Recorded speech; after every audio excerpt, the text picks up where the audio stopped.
Think for yourselves. The way of the crowd is not your way. Great things are not accomplished by those who yield to trends and fads and popular opinion. Great things are not accomplished by teams, no matter what you have heard. They are accomplished by individuals who take untraveled roads.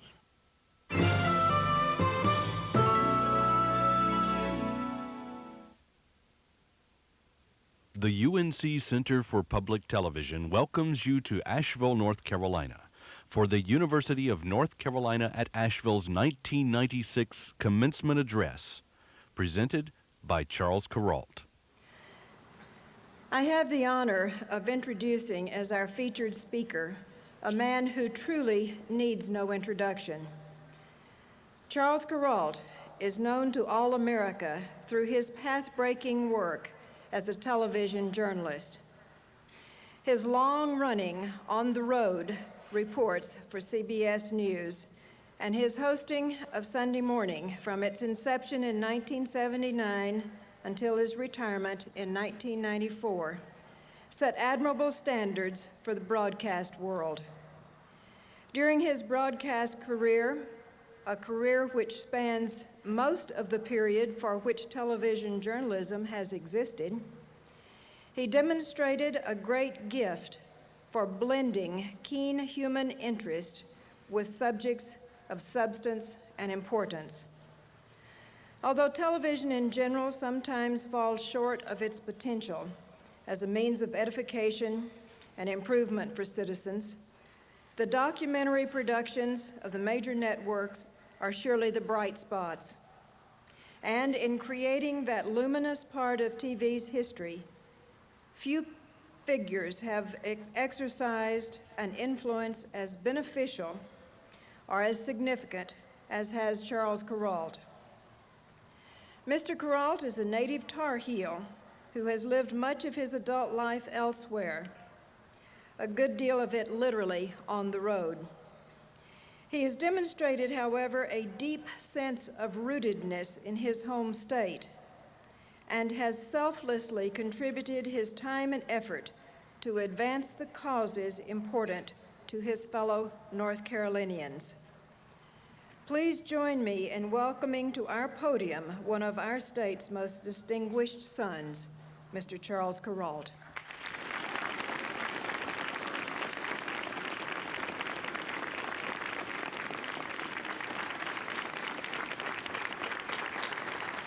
Thank you, Chancellor.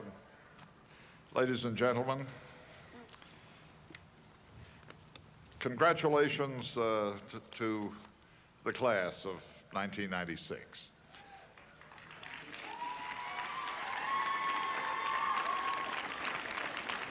I envy you your years in these mountains, in this beautiful place, on this campus. And in choosing this school, the Public Liberal Arts University of North Carolina, I think you chose very wisely. This place is special. Your lives will be richer than most other people's lives for having absorbed the gifts that UNC Asheville has to give. This is a wonderful day. Never mind the weather of the morning. Every North Carolinian knows that the farmers need the rain.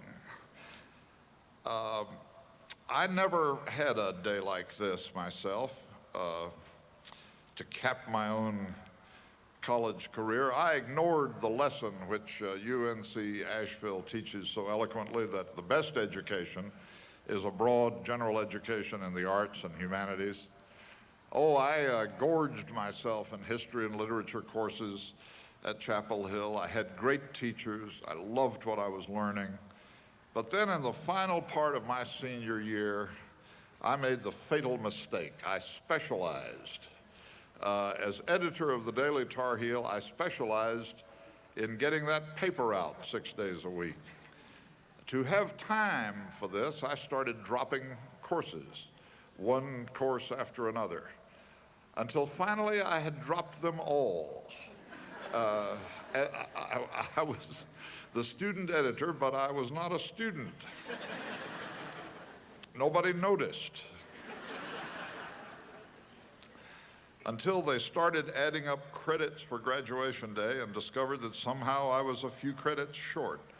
So I was not invited to commencement, which was all right, except that my mother and father also were not invited to commencement, and never had the satisfaction that so many mothers and fathers are having today. Every one of you in cap and gown has been wiser than I was, and I congratulate you on that too. I honor the mothers and fathers, grandmothers and grandfathers. I've met a couple of those today, and brothers and sisters and aunts and uncles and husbands and wives of the graduates. And I honor this faculty and administration, as I have said, but it is to the graduates themselves that I wish to speak. I didn't know exactly what I was going to say to you until last week in a bar in an airport. I met a man who told me a story, and after I heard the story, I knew exactly what I wanted to say to you. This is the story.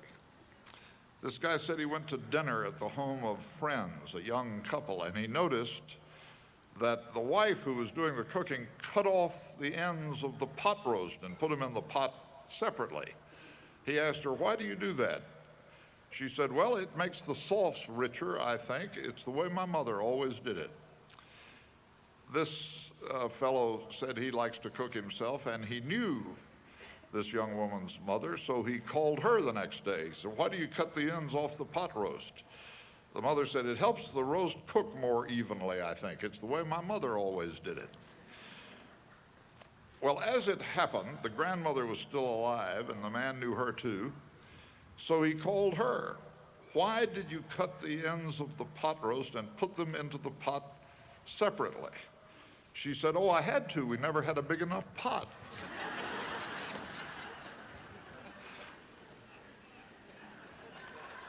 What I want to say to you is, do not do things as they have always been done.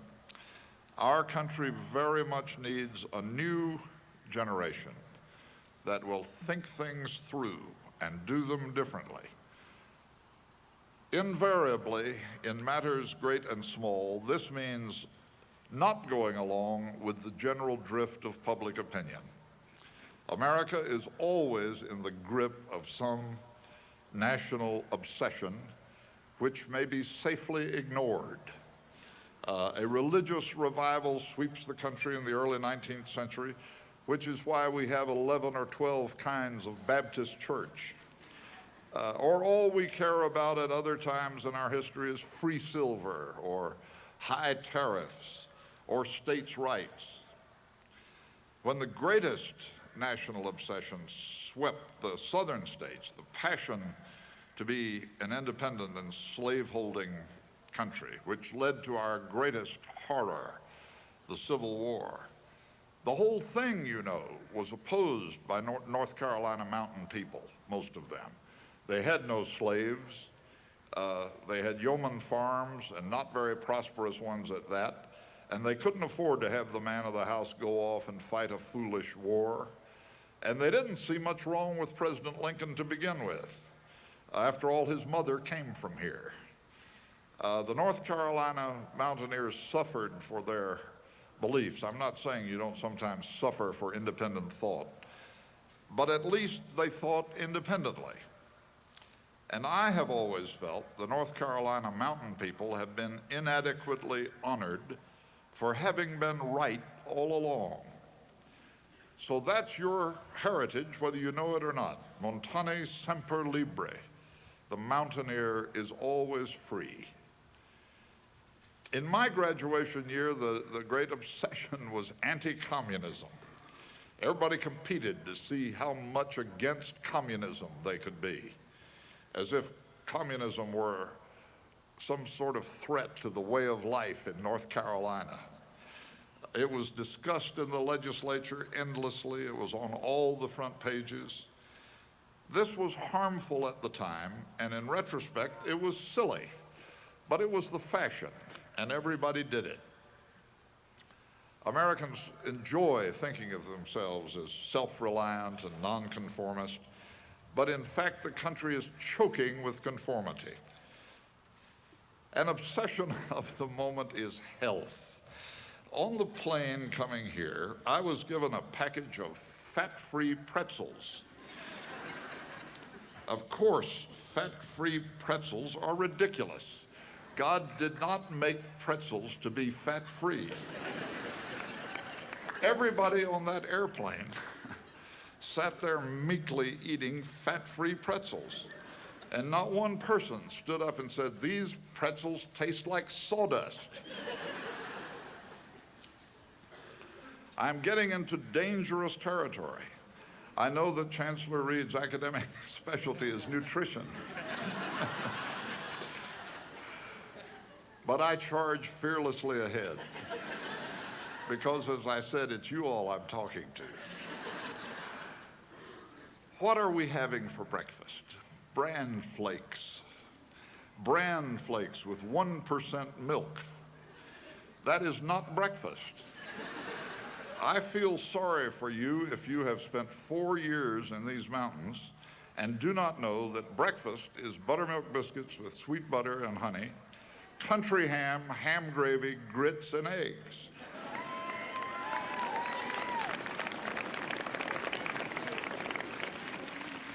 Life is meant to be lived.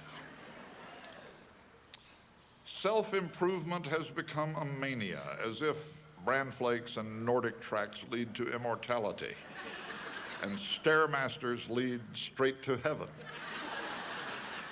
We wish to improve ourselves, and so we jog. We jog. Every time I see a jogger, I ask myself, what are you thinking about? I see that you are improving your legs and arms, but what is going on in your brain? If you want to improve yourself, for heaven's sake, take those Walkman earphones out of your ears and go home and sit quietly by the fire and read Shakespeare. I promise you, you will be improved. I'm picking on the health craze only as a way of saying that nutty ideas come and go in every generation, and that in every generation, thoughtful men and women must think them through before wasting time with them. Please make your own choices. There is something to be said for prudence and convention and respectability. There is something to be said, and no other graduating class in America this spring will be told this simple truth. There is something to be said for cigarettes and whiskey and wild, wild women. All of life is out there for you, and you must make your own choices. Once we knew this in America. We were told by those free thinkers of Concord. I'm not talking about Concord, which gave us sheets and towels. I'm talking about Concord, which gave us Emerson and Thoreau.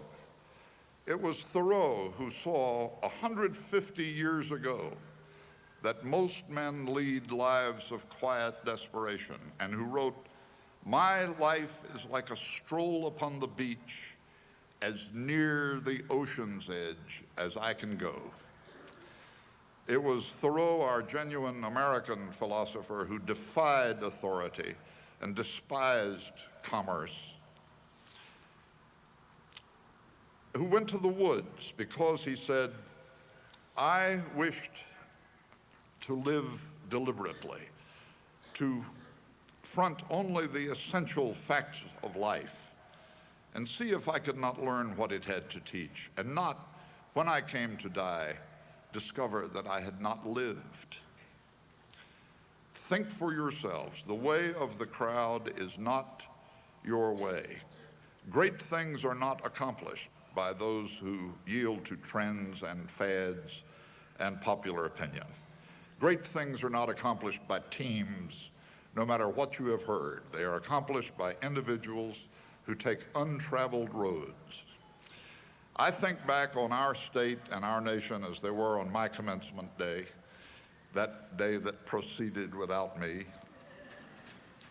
We were divided by the stupidity of racial separation and by the fear of what would happen if we came together.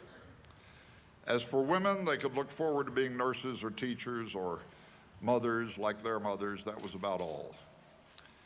Acid clouds from the west were already beginning to kill the trees on Mount Mitchell, but nobody noticed or cared. A huge proportion of our children lived in tar paper shacks and didn't go to school and never learned to read. Under such conditions, North Carolina wallowed in the summer sun, backward and hopeless. I assure you we would have stayed that way if public opinion had been consulted.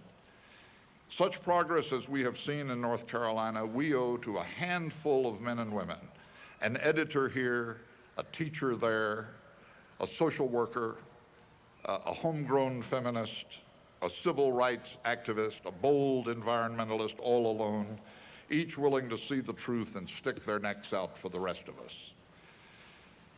They say that for old guys like me, giving good advice is the compensation for no longer being able to set a bad example.